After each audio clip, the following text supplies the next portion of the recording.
자, 그 이후에 필기전형 같은 경우 보시면은요.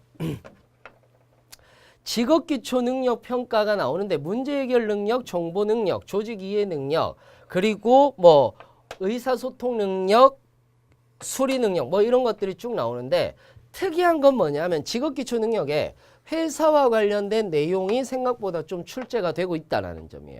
그러니까 회사에 대한 분석이라든지 읽기 자료라든지 자료들이 생각보다 도로공사는 많아요.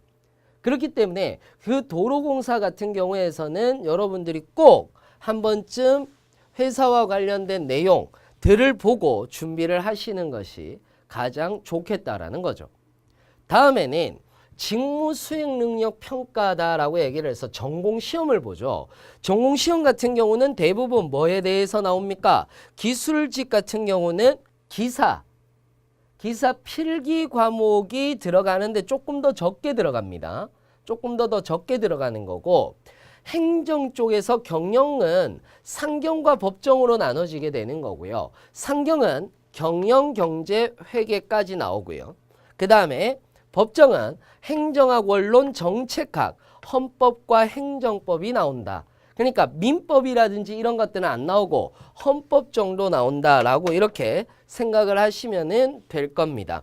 나머지는 전부 다 기술직 기사 필기 문제로 나오기 때문에 그런 문제들을 여러분들이 보셔도 충분하다라는 거고요.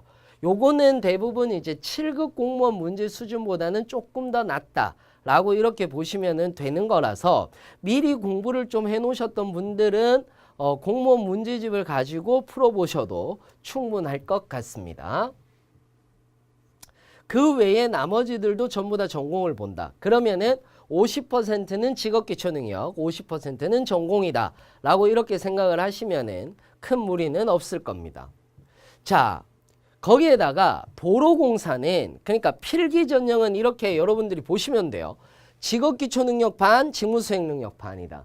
그러면 직업기초능력 평가는 몇 점 정도 맞아야 됩니까? 라고 했을 때 70점대 중후반 정도로 맞아주시면 합격권이다 라고 이렇게 생각을 하시면은 무리는 없을 겁니다.